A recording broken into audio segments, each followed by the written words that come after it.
Cara membuang energi negatif bagaimana caranya, Mas? Ya sama aja. Eh, Ketika kita pikiran kita positif, prasangka kita positif, perilaku positif, maka energi yang kita miliki adalah positif. Tapi kalau kita sedikit mikir negatif, berburuk sangka pada orang lain, ya kan, suka ngomongin jelek sama orang lain, terus kita mendapat omongan orang lain, kita emosi, itu akan mempengaruhi bertambahnya energi negatif. Nah, solusinya gini. Ketika ada orang mengeluarkan energi, kita mau menyerap energi. Artinya, contohnya gini, kita dijelek-jelekin orang nih. Ya otomatis kan orang itu akan menguras energinya dia. Iya kan? Dia orang menjelekkan orang itu otomatis dia akan mengurangi energi positifnya. Nah, di saat orang mengeluarkan energi, action apa yang kita lakukan? Misalkan ini, kita dijelekin, terima kasih atas ucapannya. Nah, itu kita mendapatkan energi. Nah, makanya ketika orang itu mengeluarkan energi, kita menambah energi seperti itu. Makanya kan ketika kita melakukan keburukan pada orang lain, kita harus bisa menerima dengan kesabaran. Makanya kan perlu kesabaran. Nah, kesabaran gimana cara melatih kesabaran? Nah, itu kan. Ya itu tadi, kita sering, kalau kita di saat malam kita melakukan perenungan. Setelah kita melakukan perenungan, kita melakukan relaksasi. Misalkan orang yang rokok, ya santai sih karena ngerokok kan gitu kan. Apa sambil ngapa kan, kesukaan orang kan di saat rileks kan beda-beda ya. Kalau cowok kan rokok kan gitu kan, sama ngopi kan gitu kan. Jadi kalau mau meditasi jangan langsung meditasi. Syukur-syukur kalau malam mandi. Karena mandi, coba jenengan kalau lagi pusing gitu, mandi aja, nggak fresh tuh pikirannya. Nah gitu, ya sama aja. Karena air itu bisa melarutkan energi negatif, gitu. Karena ketika kita dekat dengan alam, itu sebenarnya kita bisa menetralisir energi yang negatif. Makanya kan ketika kita bisa kontak dengan alam, kita bisa penyatuan dengan alam, otomatis energi yang kita miliki adalah baik. Karena alam itu sifatnya menetralisir. Yang dinamakan positif itu adalah dalam kondisi netral, tidak terkontaminasi gitu loh. Sifatnya lebih murni. Jadi untuk melatih itu kan memang perlu pembelajaran, pelatihan. Kuncinya adalah telaten. Lah sing berat kan telaten itu kan. Sekarang melek bengi aja berat kan gitu kan. Wani ngantuke kan, wani turune ya. Gampangannya seperti itu. Makanya kan sesuatu yang berat jika dibiasakan akan menjadi ringan. Sesuatu yang tidak biasa jika dibiasakan akan menjadi terbiasa. Jadi sebenarnya pengetahuan atau ilmu itu sederhana, ya kan? Nggak perlu kita harus secara detail ini nggak perlu. Karena apa? Di dalam menjalani kehidupan itu yang kita perlukan actionnya, gitu kan? Action apa yang kita lakukan, ya, gitu. Karena gini, ketika kita banyak mengetahui tentang teori-teori kehidupan itu bukan jaminan dari itu, tapi kita lebih kepada intinya wong urip iki jane sing digoleki apa to. Nah, contohnya seperti itu loh. Kita hidup itu sebenarnya dicari apa kan? Tentrem kan? Nah, kan. Kita nggak perlu sakti, kita nggak perlu pinter. Karena gini. Ya, Tuhan itu lebih suka orang yang bodoh tapi mengerti. Daripada orang yang pandai tapi egonya terlalu tinggi. Nah, itu loh. Karena kalau orang ego terlalu tinggi, itu ya otomatis orangnya merasa benar, merasa suci, merasa pandai, ya kan. Makanya kan dalam serat Gatoloco itu kan sebagai sindirannya. Gatoloco kan kalau dibalik kan ucolota, itu sebuah sasmito atau siloka. Kalau ingin menjadi orang benar, jadilah orang yang merasa bodoh kan, ya kan. Jadi istilahnya ini, jika ingin menjadi orang yang benar, jadilah orang yang merasa salah, ya kan? Jika ingin menjadi orang pintar, jadilah orang yang merasa bodoh. Sebaliknya, jika ingin menjadi orang bodoh, jadilah orang yang merasa pintar. Gitu. Jika ingin orang yang menjadi orang yang salah, jadilah orang yang merasa benar. Makanya kan, nek wong bener atau orang yang merasa benar itu sebenarnya bodoh. Gitu. Karena orang pandai itu tidak pernah merasa dirinya pintar. Makanya kan orang benar itu pun juga tidak pernah merasa dirinya salah. Nih, tapi kalau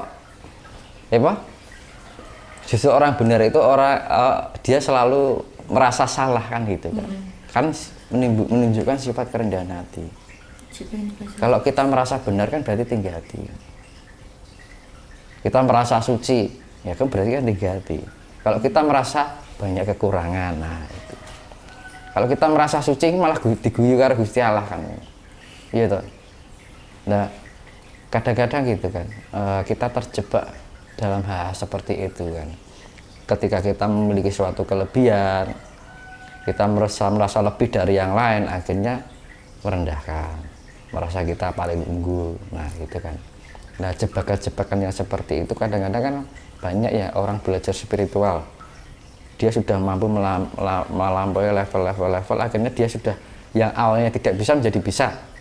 Akhirnya ada orang yang di level di bawahnya ini, dia merasa meremehkan. Nah itu dia yang meremehkan itu dia nggak sadar bahwa dia pernah mengalami posisi yang di saat ini. Nah itu orang rumangsani gitu. Makanya kan perlu pemahaman bagaimana cara kita bisa mengerti dan memahami kapasitas orang lain.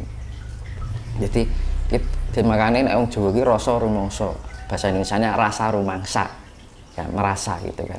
Rasa merasa. Nah itu kan. Jadi ya kita harus mempunyai, walaupun kita diarani padi semakin tua semakin merunduk gitu.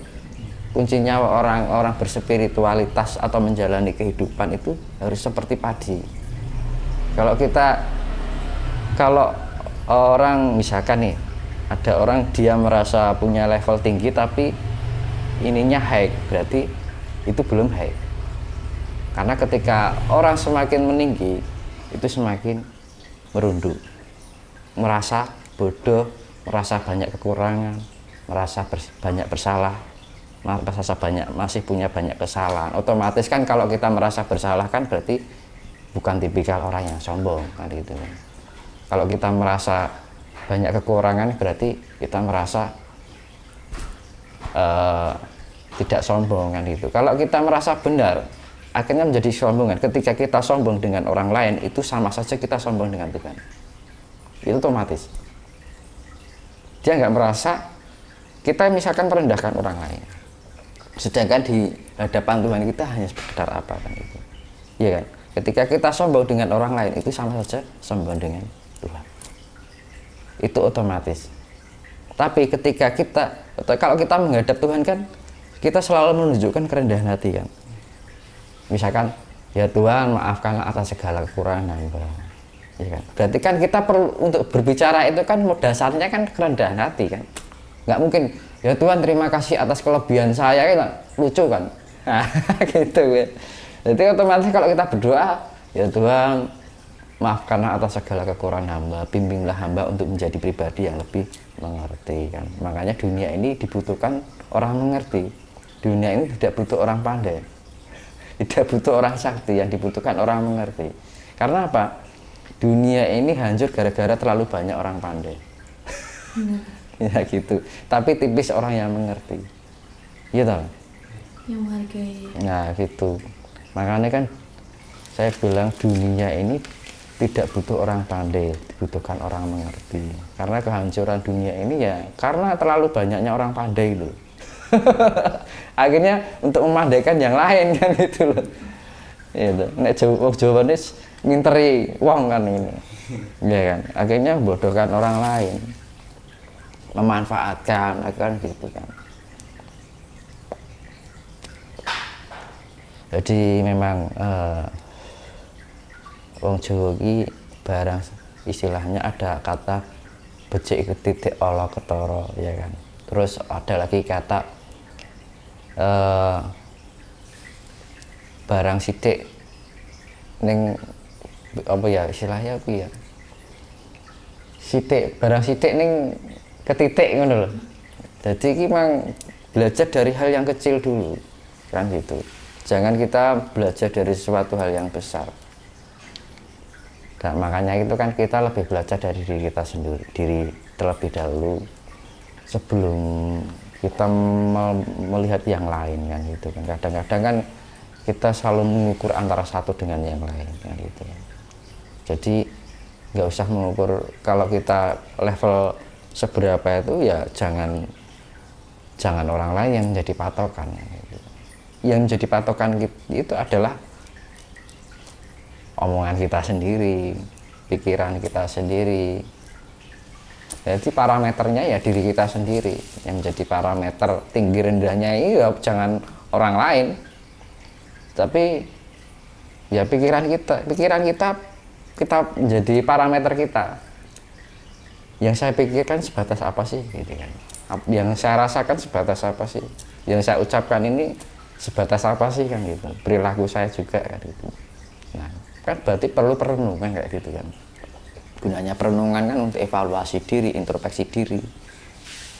Nah dengan perenungan itu kan otomatis kita akan menaikkan tingkat kedewasaan, ya kan. Makanya kan kalau enggak sering untuk membiasakan komunikasi itu kan perlu dan sangat penting sekali. Makanya kan sering-seringlah berkomunikasi dengan diri sendiri. Kan kalau komunikasi dengan sendiri kan enaknya di saat malam hari. Kalau siang kan mesti kan ya aktivitas kan gitu.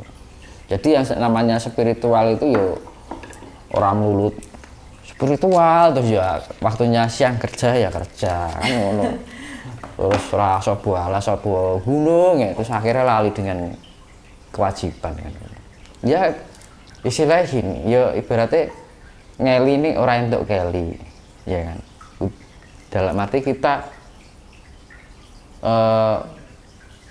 terhanyut tapi jangan menghanyut tapi jangan terhanyut. Tahu maksudnya? Misalkan ini nih, ini ada tiang bendera, ya kan. Lah, bendera ini misalkan ini ada sungai. Nah, sungai ini ditancapin bambu, dikasih bendera. Kan ini cuman mengikuti arus ya. Kalau arusnya airnya ke sana, apa angin welah. Kayak bendera itu loh. Ada tiang. Ini kan cuman mengikuti gini. Anginnya ke selatan, ke utara. Anginnya ke selatan. Dalam arti apa? Ya posisinya tetap pada tiangnya, jadi nggak ikut, nggak terbawa arus semuanya. Jadi diarani ngeli ini orang untuk keli ya, gitu. Jadi kita terhanyut tapi menghanyut tapi jangan terhanyut kan, artinya seperti itu. Makanya kan kehidupan ini ya ikuti aja kehidupan sekarang ini, tapi jangan sampai lepas kita melakukan perenungan. Karena apa? Kita mempunyai tanggung jawab dunia dan tanggung jawab alam yang non nyata ini kan non dunia. Karena apa? Di dalam tubuh kita ada unsur keduniawian dan non keduniawian, dalam arti materi dan non materi. Makanya kan di dalam tubuh diri manusia itu ada tubuh fisik dan non fisik. Ya, tubuh fisik dan non fisik itu harus seimbang. Kadang-kadang orang terlalu condong ke duniawi ini, ya kan, ke duniawian, tapi yang non materi ini terabaikan. Terus ada yang terlalu condong ke non fisik, non duniawinya keduniawinya terabaikan. Akhirnya apa? Timbul halusinasi. Apa sidik disangkut pautkan dengan hal yang mistis, hal yang gaib kan nggak ada keseimbangan.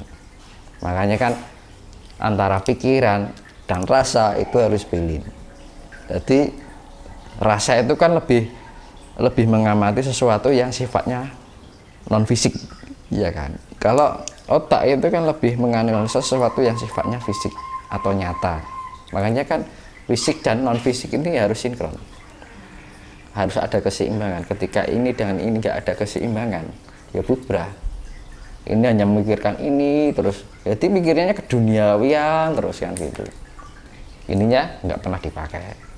Terus ada yang ininya main ini dan ini nggak dipakai, makanya kan ini 50%, ini 50%, akhirnya apa, karsa itu akan menjadi baik. Kalau karsa baik otomatis kan perilaku kita juga baik, ya kan. Kalau ini dan ini baik, sinkron, kata-kata kita juga baik, tidak mudah menjelek-jelekkan orang lain, tidak mudah merendahkan orang lain. Kan itu hal sepele tapi tidak mudah loh dilakukan, ya kan. Kadang-kadang kita terbawa emosi, Gemes. ini otomatis timbul omongan, wah aku gini, wah ini ya kan. Kadang-kadang kan kalau kita mendapat benturan dengan omongan orang lain kan timbul rasa sifat jengkel. Nah, sifat jengkel itu yang susah dikendalikan. Makanya kan selalu untuk menghadapi hal kayak gini kan kita harus pandai membiasakan untuk relaksasi. Karena relaksasi itu agar kita tidak bisa mengendalikan ketegangan dan tidaknya saraf kita. Karena otomatis rileks kan otomatis saraf kita kan nggak tegang. Jadi untuk mengendorkan saraf. Nah, kalau kita bisa mengendorkan saraf, kita bisa membiasakan, otomatis kita akan terkontrol, kan gitu kan. Emosi kita bisa mampu mengendalikan emosional gitu. Karena kan kalau emosi tinggi kan otomatis tegangan darah dalam saraf itu kan juga banter gitu kan. Kan kalau orang rileks itu gerak jantungnya lembut. Kalau emosi duk itu pasti. Karena pemompaan darah kan, jantung itu kan untuk memompa metabolisme di dalam darah. Ketika emosi ini kan otomatis jantung ini memompanya kencang, ya kan.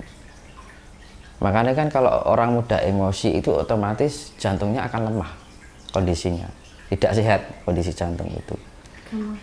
Nah itu pengaruh banget karena spiritualitas itu juga berpengaruh pada kesehatan fisik kan gitu.